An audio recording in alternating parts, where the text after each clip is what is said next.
नमस्कार, आप देख रहे हैं सिटी न्यूज और दिन भर की तमाम खबरों के साथ मैं प्रीति सागर। खबरों में बात करेंगे सबसे पहले आज की सुर्खियों की। कदमा में लोगों में दहशत फैलाने को लेकर हथियार लेकर घूम रहे व्यक्ति को पुलिस ने हथियार के साथ किया गिरफ्तार। आजाद नगर फायरिंग में हथियार के साथ दूसरा आरोपी गिरफ्तार, भेजा गया जेल। बागबेड़ा बस्ती के लोग पानी की समस्या को लेकर उपायुक्त कार्यालय के समक्ष किया जोरदार प्रदर्शन। खबरें अब विस्तार से। कदमा के Shastri Nagar block number 3 tempo stand के पास लोगों को डराने के लिए हथियार लेकर घूम रहा आजाद नगर बगानशाही रोड नंबर 7 का फहीमुद्दीन को पुलिस टीम ने देर रात हथियार के साथ गिरफ्तार कर लिया। घटना का खुलासा करते हुए सिटी एसपी कुमार शिवाशीष ने बताया कि फहीमुद्दीन हिस्ट्री शीटर भी है और पूर्व में भी जेल जा चुका है। पुलिस ने उसे गिरफ्तार करने के बाद जब उसकी तलाशी ली तब हथियार के अलावा 3 जिंदा गोली और एक चापड़ भी बरामद किया। उसने पुलिस को बताया कि वह लोगों को डराने और वर्चस्व स्थापित करने के लिए हथियार लेकर घूम रहा था। छापेमारी टीम में मुख्य रूप से कदमा थाना प्रभारी Alok Kumar Dubey, SI Anku Kumar, SI Pinku Kumar, SI Bhola Rana, आरक्षी चंद्रमोहन महतो, आरक्षी भीम कुमार, गृह चालक दीपक कुमार भट्ट, अजीत कुमार के अलावा टाइगर मोबाइल के जवान भी शामिल थे। 3 अप्रैल को करीब रात में 10:45 में वरिष्ठ पुलिस अधीक्षक महोदय को गुप्त सूचना मिली कि Shastri Nagar block number 3 tempo stand के आसपास एक व्यक्ति हथियार को रखा है और उस लोगों को दिखा भी रहा है कि उसके पास एक हथियार है। तो इस पर त्वरित कार्रवाई करते हुए डीएसपी हेडक्वार्टर 2 जो कि मनोज ठाकुर जी हैं, उनके कमांड में एक टीम बनाई गई जिसमें कदमा थाना प्रभारी भी थे। और उसके बाद हमने वहाँ पे छापेमारी की जिसमें एक लड़का फहीमुद्दीन उम्र 47 वर्ष जो कि आज़ाद नगर का रहने वाला है बट अभी कदमा में किराए की दुकान पर रहता है, उसके पास हमें एक हथियार मिला जो कि एक देसी सिक्सर था और 3 जिंदा गोलियाँ मिली थी 7.65 mm की और एक चापड़ भी उसके पास हमें मिला है। तो ये तीनों चीज़ों के साथ हमने उन तीनों चीज़ों को सीज़ किया है और उसे गिरफ्तार किया जा रहा है। आपको बता दें कि ये इसका उद्देश्य था कि हथियार को चमकाएगा, लहराएगा और अपने एरिया में वर्चस्व कायम करेगा थोड़ा सा। इसके पहले भी आर्म्स एक्ट के केस में ये जेल जा चुका है आज़ाद नगर थाना से, तो इसे हमने पकड़ लिया और होपफुली एक बड़ी घटना को होने से रोका। इधर शहर के आजाद नगर थाना क्षेत्र में जान मारने की नीयत से 1 अप्रैल को मोहम्मद करीम पर की गई फायरिंग के मामले का आज सिटी एसपी कुमार शिवाशीष ने भंडाफोड़ कर दिया है। पत्रकार वार्ता में उन्होंने बताया कि मामले में आजाद नगर चेपा पुल के पास का रहने वाला मोहम्मद इमरान उर्फ विक्की को हथियार के साथ गिरफ्तार किया गया है। पुलिस का कहना है कि सूचना मिली थी कि इमरान शहर छोड़कर भागने की फिराक में था। इस बीच ही पुलिस टीम तामुलिया मोड़ पर पहुंची और उसे दबोच लिया। वह पुलिस को देखकर भाग रहा था लेकिन टीम ने उसे दबोच लिया। उसकी गिरफ्तारी के बाद पुलिस ने उसकी निशानदेही पर एक हथियार भी बरामद किया है, साथ ही एक खोखा भी बरामद किया है। छापेमारी टीम में पटमदिया डीएसपी बच्चन देव कुजूर, आजाद नगर थाना प्रभारी चंदन कुमार, एसआई मनीष कुमार राय, एसआई पवन कुमार, श्रीकांत कुमार, एएसआई अमित कुमार हेमरम, आरक्षी चंद्रशेखर राय, आरक्षी राम किशोर, गृह चालक प्रभु कुमार आदि शामिल थे। दिनांक 1 अप्रैल को करीब सुबह में 1-1:30 बजे एक फायरिंग की घटना हुई थी जिसमें हमें सूचना मिली कि मोहम्मद करीम के ऊपर जान मारने के उद्देश्य से आसमा मस्जिद रोड में फायरिंग की गई। हालांकि इसमें किसी की हताहत होने की खबर नहीं आई। तो इसमें त्वरित कार्रवाई करते हुए जो 2 मेन इन्वॉल्व इसमें थे लड़के, एक है इमरान उर्फ विकी और दूसरा मोनी इमरान उर्फ कटप्पा, दोनों को पुलिस ने त्वरित कार्रवाई करते हुए अरेस्ट कर लिया। कटप्पा को हमने फर्स्ट को ही फॉरवर्ड कर दिया था इसमें। कल रात हमें गुप्त सूचना मिली थी कि जो इसके कांड के मुख्य अभियुक्त है इमरान उर्फ विकी, ये तामुलिया मोड़ के आसपास है और एनएच से गाड़ी लेके कहीं बाहर भागने के प्लान में है। तो डीएसपी पटमदा के अंदर एक टीम बनाई गई और उन्होंने जल्दी से छापेमारी करते हुए थाना प्रभारी आज़ाद नगर के साथ इसमें हमने उनको अरेस्ट किया है। उस बाद कड़ाई से उनसे पूछताछ की तो उन्होंने अपने अपराध को स्वीकार किया है। और उसके अलावा जो कांड में प्रतियुक्त किया गया था जो कि एक पिस्टल था, उसको हमने सीज कर लिया इस मामले में। तो इसमें डिटेल्स आपको ये बता देंगे कि घटना बड़े छोटे से कारण से हुई थी। साथ में सब अड्डेबाजी कर रहे थे, उसी में किसी बात को लेके, ईद के पार्टी को लेके हंसी मजाक होने लगा। वो हंसी मजाक बढ़ के अचानक से लड़ाई झगड़ा होने लगा था और शाम में करीब 8-9 बजे के आसपास दोनों में लड़ाई झगड़ा भी हुआ था। और फिर रात में 1-1:30 बजे जब दोनों आमने सामने फिर से आ गए थे तो उसमें इमरान ने जानलेवा हमला करने के लिए गोली चलाई। मैं सब एक ही दोस्त, सब एक साथ बैठने वाले हैं, सब एक साथ हर शाम बैठते हैं, बट इसी में एक बात आगे बढ़ गई और उसकी लेकिन फायरिंग किया कहाँ पे था? किया था आसमा मस्जिद रोड के सामने। बागबेड़ा बस्ती के लोग पानी की समस्या को लेकर उपायुक्त कार्यालय के समक्ष जोरदार प्रदर्शन किए। बागबेड़ा में जल संकट इतना गहरा गया है कि वहां के लोगों को अपनी समस्या का समाधान कराने के लिए आज डीसी ऑफिस तक पहुंचना पड़ा। बागबेड़ा महानगर विकास समिति के बैनर तले लोग डेगची, बाल्टी व अन्य सामान लेकर डीसी कार्यालय पर पहुंचे हुए थे। सुबोध झा के नेतृत्व में पहुंचे लोगों ने कहा कि बागबेड़ा वृहद जलापूर्ति योजना के तहत बागबेड़ा में पानी पहुंचाने का जो समय दिया गया था वह पार हो गया है, बावजूद इसे पूरा करने का काम नहीं किया गया है। संबंधित अधिकारी से जवाब मांगने पर वे झूठी कागजी कार्रवाई करने का काम करते हैं। ऐसे में उन्हें डीसी ऑफिस पहुंचने के अलावा कोई दूसरा चारा नहीं था।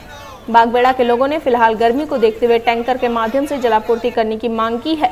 बागबेड़ा में कई दशकों से जल संकट है। स्थानीय लोगों का कहना है कि यहां पर 600 फीट पर भी पानी नसीब नहीं होता है। इस साल तो गर्मी की दस्तक से ही जल संकट की समस्या उत्पन्न हो गई है। बागबेड़ा में जो है पानी का विकराल समस्या उत्पन्न हो गया है। पानी का लेयर 600 फीट से नीचे चले गया। सरकारी बोरिंग जितना सब फेल हो गया। बागबेड़ा ग्रामीण जलापूर्ति योजना और बागबेड़ा जो हाउसिंग कॉलोनी का फिल्टर प्लांट है, ये सारा अगर पानी का जब तक इस ग्रामीण जलापूर्ति योजना से सभी क्षेत्रों में गांधीनगर हो, रामनगर हो, इन सब या पूरा हमारा 113 गांव का 21 पंचायत में जब तक पानी की व्यवस्था नहीं किया जाएगा तब तक ये विकराल समस्या जो है खड़ा हो गया। और अभी तत्काल में जो है टैंकर के माध्यम से पानी की व्यवस्था को उपलब्ध कराने की मांग को लेकर के कि उस क्षेत्र में 600 फीट से नीचे लेयर चले गया, सभी चापाकल सूख गए हैं, डीप बोरिंग की है। सरकार की तरफ से जो भी बोरिंग है उसको बंद किया जाए, क्योंकि जब 400 फीट पे पानी ही नहीं निकल रहा है तो सरकार का फंड का दुरुपयोग किया जा रहा है, उस पर रोक लगाया जाए और बागबेड़ा ग्रामीण जलापूर्ति योजना को अविलंब धरातल पे उतारा जाए। और क्या कर रहे हैं आप लोग? आज हम लोग आए हैं कि तत्काल जो है टैंकरों के माध्यम से, जिसको तारापुर जिला प्रशासन अपने माध्यम से टैंकर की व्यवस्था जो है बागबेड़ा क्षेत्र में उपलब्ध करा करके जनता को जो है सबसे पहले जो है हर बस्ती में पानी की व्यवस्था उपलब्ध कराए। और आज अगर नहीं होती है, आज तो भी गांधीनगर और रामनगर के लोगों के द्वारा जो है एक प्रदर्शन करके आज मांग पत्र जो है उपायुक्त महोदय को बागबेड़ा महानगर विकास समिति की ओर से सौंपा जा रहा है। पूरा नाम बता दीजिए। सुबोध झा, अध्यक्ष बागबेड़ा महानगर विकास समिति, जमशेदपुर। नीमडी थाना प्रभारी द्वारा शंकर पार्वती ट्रेवल्स के चालक को गाड़ी के साथ थाने में लाया गया, क्योंकि चालक ने मनमाने ढंग से गाड़ी चलाई थी। यह घटना उस समय हुई जब थाना प्रभारी NH-18 मुख्य मार्ग रघुनाथपुर पुरुलिया में पेट्रोलिंग कर रहे थे। चालक ने आदरडी बस पड़ाव के पास सड़क के बीच में गाड़ी लगाई थी, जिससे नवरात्रि की मेला चलने के कारण भीड़ भाड़ वाले रास्ते पर सड़क दुर्घटना की संभावना स्थिति बन गई थी। चालक की इस हरकत के बाद थाना प्रभारी ने उसे थाना परिसर में रोकने की कोशिश की, लेकिन चालक गाड़ी लेकर भाग गया। उसके बाद थाना प्रभारी ने पीछा करके रघुनाथपुर के पास सभी यात्रियों को उतारकर गाड़ी और चालक को थाने में ले गए। यात्रियों को दूसरी गाड़ी से जमशेदपुर भेज दिया गया है। थाना प्रभारी ने बताया कि चालक की मनमानी के कारण कभी भी घटना घटने की संभावना थी, इसीलिए गाड़ी के ऊपर एक चालान काट कर छोड़ दिया जाएगा। साइड में खड़ा किया, एक तो लेडीज पैसेंजर आ रहे हैं, उसको उठाने के लिए हम लोग थोड़ा खड़ा किया। बोलेरो पीछे से आया, साइड में रुका, उसका बीच में रुका, तुरंत उसको क्या बोला ड्राइवर बोला तो हम लोग तो साइड में है। उतना में वो आया, वहाँ से आके नीमडी थाना में रोका। नीमडी थाना में हम लोग तो रोका नहीं, कोई पैसेंजर कुछ था नहीं। उसके बाद आया रघुनाथपुर में, ड्राइवर को आगे गाड़ी कैंची मार कर रोक दिए। उसके बाद उसको उतार के बोलेरो में बैठा है, 2-3 लाख मारा भी है। हाँ, उसके बाद गाड़ी बोलते तुम गाड़ी रोको यहाँ, तुम चलो। उसको बैठाया, गाड़ी लेके चल दिए। उसके बाद क्या, एक तो PCR आया, हाँ बोलते गाड़ी थाना में लेकर पैसेंजर उतार कर लेके दिए थाना में गाड़ी लगाया। पोटका प्रखंड मुख्यालय गेट के सामने धरने पर बैठा एक युवक ने कहा, ना मुझे रोजगार मिल रहा है, ना ही मेरे गांव में विकास हो रहा है। बताया जा रहा है कि युवक का नाम महावीर सरदार है। इसका कहना है कि हरिना पंचायत के कंद्र गांव के रहने वाला हूं। मेरा गांव में जो विकास होना चाहिए था नहीं हुआ। साथ ही उन्होंने कहा कि गांव में सड़क नहीं बना और ना ही अबुआ आवास मुझे मिला। वहीं पंचायत के लोगों को दूसरे राज्य बाहर रोजगार करने के लिए जाना पड़ता है, जो काफ़ी दिक्कत होती है। यदि पंचायत में ही रोजगार मिल जाता तो काफ़ी अच्छा होता। जब तक बीडीओ साहब हमको आश्वासन नहीं देते तब तक मैं मुख्यालय गेट पर धरने पर बैठा रहूँगा। क्या मांग क्या है आपका? मेरा मांग है जैसे कि मेरा गांव में रोड नहीं है, अबुआ आवास नहीं है। हम बीडीओ साहब महोदय को यही कहना चाहेंगे कि हर साल में एक बार दौरा करें और हर गांव को संज्ञान में ले, ताकि हर गांव जैसे कि अबुआ आवास, जिस गांव में रोड नहीं है उस गांव में रोड रास्ता अच्छा से होना चाहिए। यही मेरा मांग है। और जैसे कि मेरा 4 क्लास में मेरा पापा मार गया और 7 क्लास में मेरा माँ मार गया। अभी तक मेरे को ना ही अबुआ आवास मिला है और ना ही पीएम आवास मिला है, ना ही बिरसा आवास मिला है। इसी उद्देश्यों के साथ हम बीडीओ महोदय से कहना चाहेंगे कि मेरे गांव में रोड भी बने, जो कि आने जाने के लिए मेरे गांव वालों को आने जाने के लिए सुविधा हो, और ताकि हर आने जाने की सुविधा होने से बहुत ही अच्छा होगा। यही हम बीडीओ साहब को संज्ञान लेते हुए मेरे गांव के दौरा करें और जायजा ले। यही हम कह के हम अपना वाणी को समाप्त करते हैं। और दिवंगत पत्रकार सुदेश कुमार की विधवा को डीसी ने सौंपा नियुक्ति पत्र। छलके आंसू प्रेस क्लब ने जताया आभार। Press club of Seraikela Kharsawan की पहल पर दिवंगत पत्रकार सुदेश कुमार की पत्नी मोहिनी सिंह को गुरुवार उपायुक्त रविशंकर शुक्ला ने नियुक्ति पत्र सौंपा। समाहरणालय सभागार में आयोजित एक कार्यक्रम में डीसी ने एसपी मुकेश कुमार लोनायत और क्लब के पदाधिकारियों की मौजूदगी में नियुक्ति पत्र सौंपा। मौके पर डीसी रविशंकर शुक्ला भावुक हो गए और प्रेस क्लब के प्रयासों की सराहना की। उन्होंने यह कबूल किया कि यह काम बहुत पहले हो जाना चाहिए था। हमें इस देर के लिए खेद है। उन्होंने भविष्य में भी पत्रकारों के लिए उनके परिजनों के सुख दुख में जिला प्रशासन के खड़े रहने की बात दोहराई। इस मौके पर क्लब के अध्यक्ष मनमोहन सिंह राजपूत ने कहा कि जिला प्रशासन ने क्लब के प्रस्ताव को मानवीय संवेदनाओं के साथ स्वीकार कर दिवंगत पत्रकार के परिजनों के लिए स्थायी रोजगार की व्यवस्था की, जिसके लिए प्रशासन के मुखिया उपायुक्त रविशंकर शुक्ला बधाई के पात्र हैं। उन्होंने जिले के पत्रकार साथियों से अपील किया कि वे एकजुटता के साथ संगठित हों, तभी क्लब पत्रकारों के लिए उनके परिजनों के हित के लिए काम करता रहेगा। श्री सिंह ने झारखंड सरकार से भी राज्य के पत्रकारों के हित में ठोस कदम उठाने की मांग की। इस मौके पर वरिष्ठ पत्रकार कवि कुमार, क्लब के संरक्षक संतोष कुमार, महासचिव मोहम्मद रमजान अंसारी, कोषाध्यक्ष संजीव मेहता, उपाध्यक्ष प्रमोद सिंह, खगेन चंद्र महतो, विजय कुमार साव, कार्यकारी अध्यक्ष सुमंगल कुंड, कल्याण पात्रो, जगन्नाथ चटर्जी, शंभू सेन, संजय सतपति आदि मौजूद थे। बता दें, स्वर्गीय सुदेश कुमार सिटी न्यूज में पिछले कई वर्षों से सेवा दे रहे थे। इधर जिला दंडाधिकारी सह उपायुक्त की अध्यक्षता में हुई हाथी एवं वन्य प्राणियों की सुरक्षा हेतु बिजली प्रेषण लाइनों में सुधार, बिजली संरक्षण तारों को मापदंड के अनुसार ऊंचा किए जाने को लेकर बैठक। वन प्रमंडल पदाधिकारी, SDO Dhalbhum, rural SP, ADC व अन्य पदाधिकारी रहे मौजूद। वन्य जीवों विशेष रूप से हाथियों पर बिजली पारेषण लाइनों और बुनियादी ढांचे के प्रभाव को कम करने के उद्देश्य से जिला दंडाधिकारी सह उपायुक्त अनन्य मित्तल की अध्यक्षता में एक महत्वपूर्ण बैठक आयोजित की गई। बैठक में बिजली संचरण तारों को ऊंचा करने और आवश्यक सुरक्षा उपायों के क्रियान्वयन पर विस्तार से चर्चा की गई। उक्त को लेकर राज्य सरकार के स्तर से जिला स्तर पर उपायुक्त की अध्यक्षता में जिला स्तरीय अनुश्रवण समिति का गठन किया गया, जिसमें वरीय पुलिस अधीक्षक, वन प्रमंडल पदाधिकारी, अनुमंडल पदाधिकारी, कार्यपालक अभियंता, विद्युत सदस्य के रूप में शामिल किए गए हैं।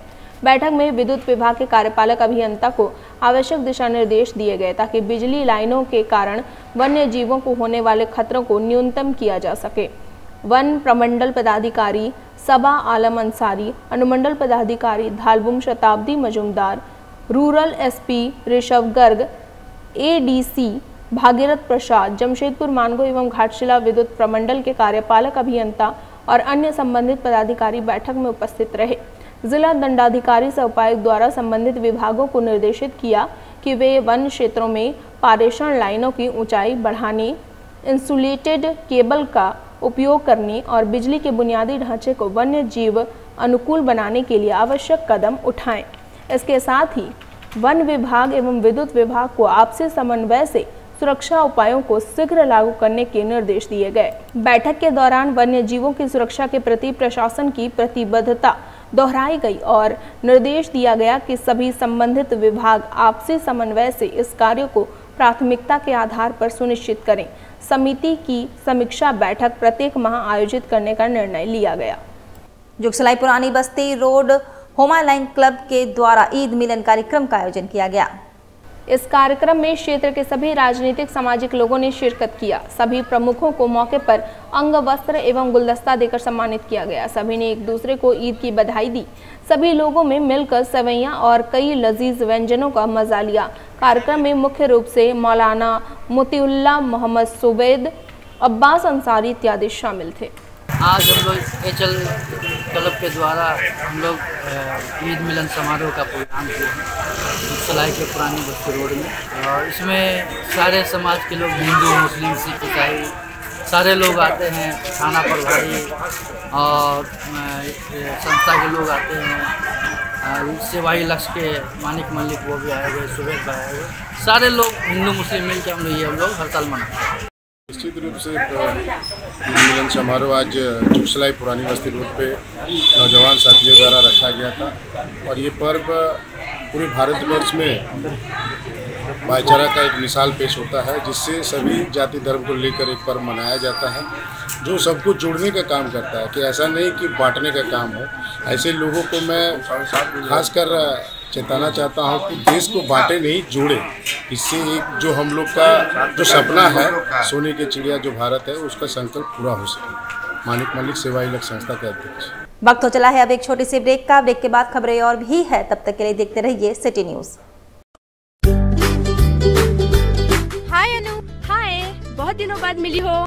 हाँ यार, बस निकली हूँ शॉपिंग करने। हाँ यार, मैं भी उसी के लिए निकली हूँ। देखो ना, मम्मी ने कितनी बड़ी लिस्ट थमा दी है। समझ में नहीं आ रहा इतनी सारी शॉपिंग कहाँ से करूँ। अरे तो अपनी सिटी भी किसी मेट्रो सिटी से कम है क्या? क्राफ्ट इंडिया लगा हुआ है अपने शहर में, जहाँ पे सब चीजें एक ही जगह पे मिलती है। Craft India? Craft India? Craft India? हाँ चल।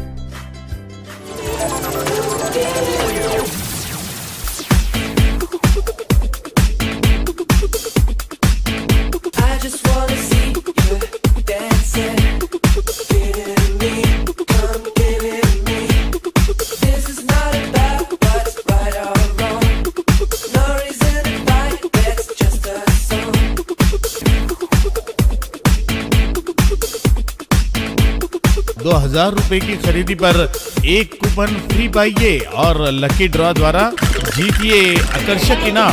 पहला इनाम है 150 लीटर रेफ्रिजरेटर, दूसरा इनाम माइक्रो ओवन, तीसरा इनाम मिक्सर ग्राइंडर।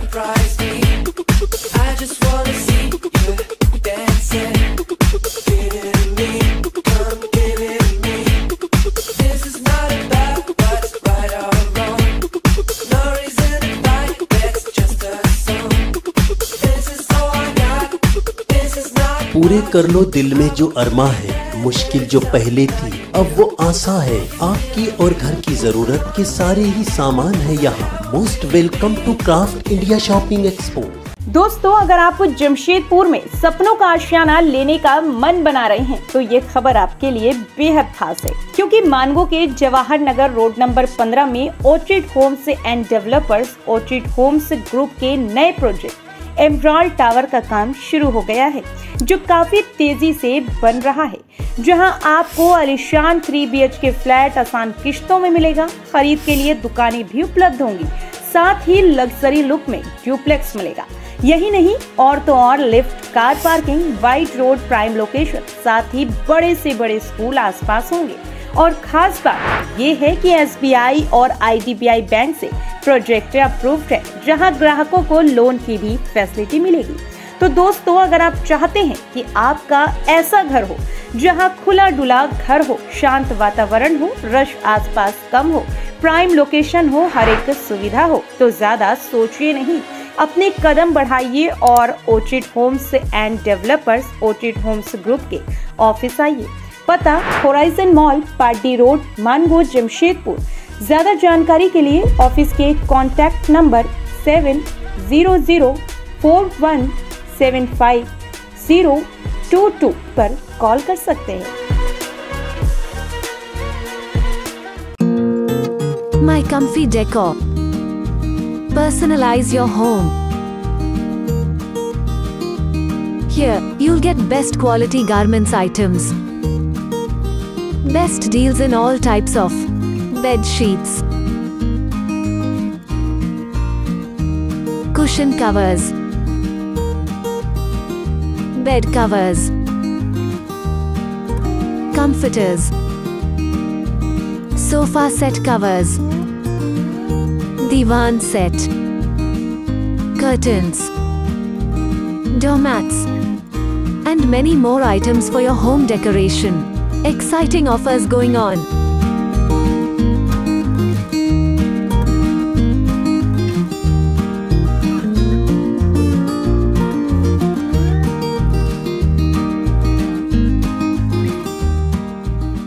ब्रेक के बाद मैं प्रीति सागर एक बार फिर से आपका स्वागत करती हूं। NHAI के द्वारा NH 33 में आसनबनी से लेकर डांगा तक बनने वाले एलिवेटेड कॉरिडोर में आज स्थानीय लोगों ने जमकर हंगामा किया। मामला स्मार्ट बाजार के सामने स्थित राम लक्ष्मण हनुमान मंदिर से जुड़ा हुआ था।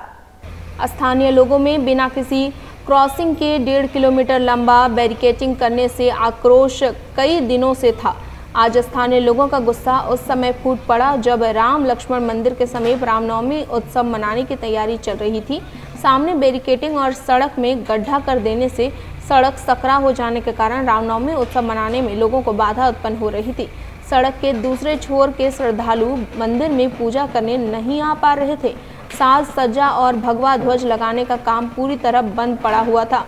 मंदिर कमेटी के लोगों को बैरिकेडिंग के चलते इस बार झंडा उठाने में असुविधा महसूस कर रहे थे। स्थानीय लोगों ने मामले की जानकारी पूर्व भाजपा नेता विकास सिंह को दिया। मौके पर पहुंचे भाजपा नेता विकास सिंह ने NHAI के अधिकारियों को मामले की जानकारी देते हुए बताया कि निर्माण कार्य लोगों को सुविधा प्रदान करने के लिए किया जा रहा है, लेकिन काम करने के तौर तरीके से लोगों को न केवल असुविधा हो रही है बल्कि लोग दुर्घटना के शिकार हो रहे हैं। राम लक्ष्मण हनुमान मंदिर में इस बार रामनवमी उत्सव कैसे मनाया जाएगा, इसकी चिंता लोगों को सता रही है। विभाग के लोगों ने विकास सिंह की बात को गंभीरता से नहीं लिया और 2 दिन बीत जाने के बाद भी बैरिकेडिंग को नहीं हटाया गया। आज विकास सिंह के नेतृत्व में स्थानीय लोग एकत्रित होकर एलिवेटेड कॉरिडोर का काम को पूरी तरह बंद करवा दिया। काम के बंद होते ही संवेदक और विभाग के आदमी मौके पर पहुंचे और मौके में मौजूद भाजपा के पूर्व में विकास सिंह ने लोगों की परेशानी से अवगत कराते हुए कहा कि जब तक बैरिकेडिंग हटाकर क्रॉसिंग नहीं बनाया जाएगा तब तक काम को किसी हाल में आरंभ नहीं करने दिया जाएगा। स्थानीय लोगों के दबाव के बाद विभाग के द्वारा बैरिकेडिंग हटाकर क्रॉसिंग बनाने का कार्य आरंभ किया गया। मंदिर कमेटी के साथ साथ स्थानीय लोगों ने भाजपा के पूर्व नेता विकास सिंह को अंग वस्त्र देकर सम्मानित करते हुए कहा कि बैरिकेडिंग आम जनमानस के लिए कोड बन गया था, जिससे आज लोगों को निजात मिल गया।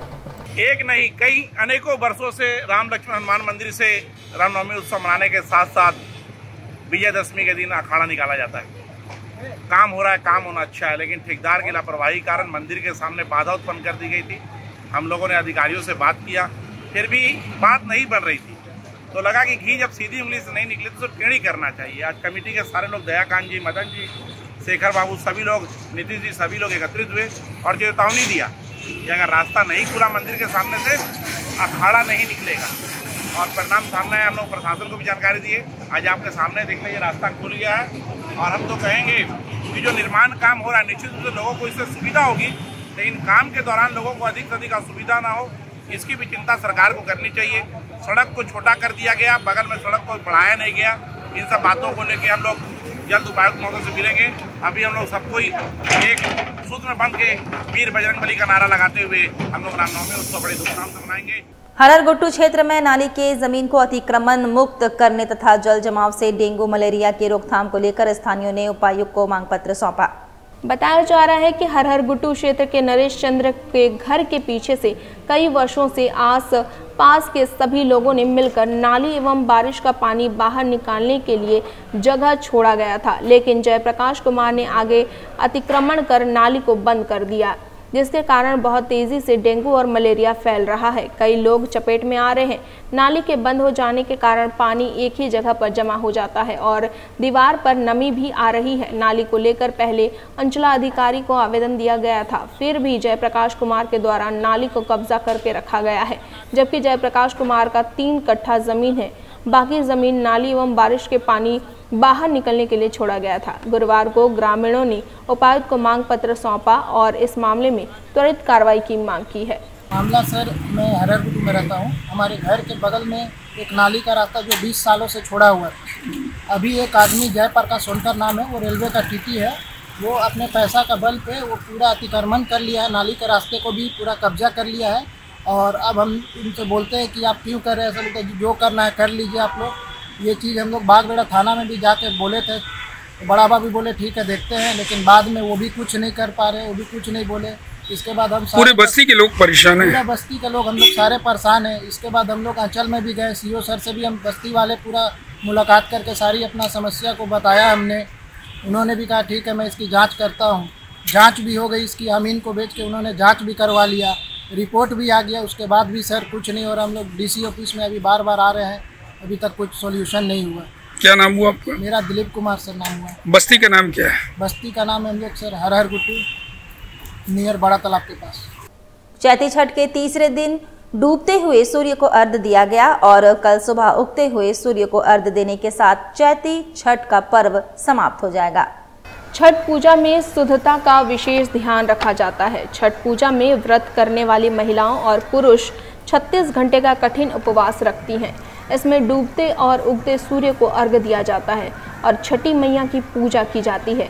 छठ पर्व साल में 2 बार मनाया जाता है, एक कार्तिक माह में तो दूसरा चैत्र माह में मनाया जाता है। यह पर्व भगवान सूर्य और छठी मैया को समर्पित है।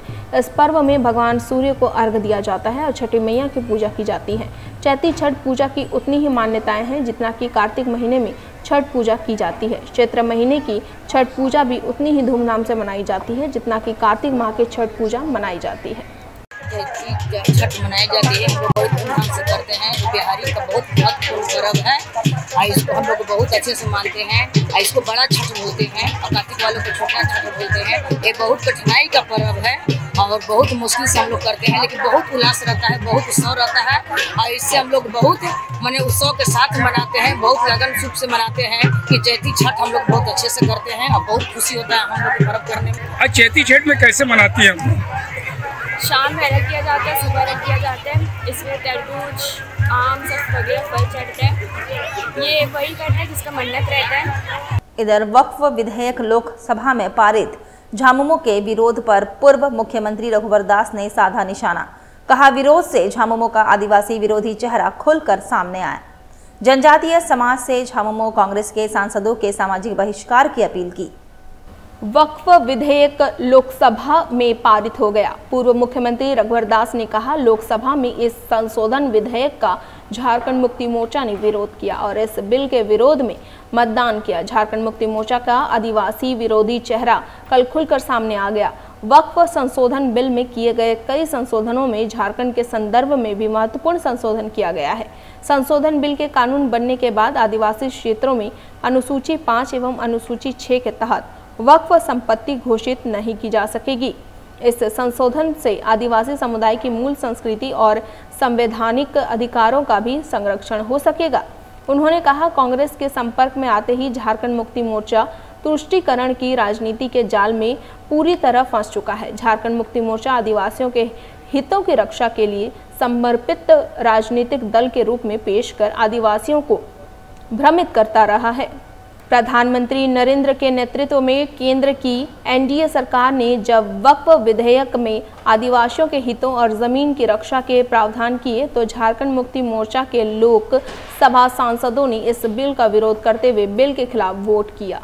कांग्रेस के संपर्क में आते ही झारखंड मुक्ति मोर्चा तुष्टीकरण की राजनीति के जाल में पूरी तरह फंस चुका है। झारखंड मुक्ति मोर्चा आदिवासियों की हितों की रक्षा के लिए समर्पित राजनीतिक दल के रूप में अपने आप को पेश कर आदिवासियों को भ्रमित कर रहा है। प्रधानमंत्री आदरणीय मोदी जी के नेतृत्व में केंद्र की एनडीए सरकार ने जब वक्फ संशोधन विधेयक में आदिवासियों के हितों और जमीन की रक्षा के प्रावधान किए तो झारखंड मुक्ति मोर्चा के लोकसभा के सांसदों ने इस बिल का विरोध करते हुए इस बिल के खिलाफ वोट दिया। मुस्लिम तुष्टीकरण के लिए आदिवासी हितों के खिलाफ जाने के झारखंड मुक्ति मोर्चा के इस कदम को झारखंड के आदिवासी समाज को देखना और समझना चाहिए। चलते चलते एक बार फिर से नजर डालेंगे अब तक की सुर्खियों पर। कदमा में लोगों में दहशत फैलाने को लेकर हथियार लेकर घूम रहे व्यक्ति को पुलिस ने हथियार के साथ किया गिरफ्तार। आजाद नगर फायरिंग में हथियार के साथ दूसरा आरोपी गिरफ्तार, भेजा गया जेल। बागबेड़ा बस्ती के लोग पानी की समस्या को लेकर उपायुक्त कार्यालय के समक्ष किया जोरदार प्रदर्शन। और अभी के लिए बस इतना ही। कल फिर मिलेंगे कुछ अन्य खबरों के साथ। तब तक के लिए दीजिए सिटी न्यूज की पूरी टीम को इजाजत। नमस्कार।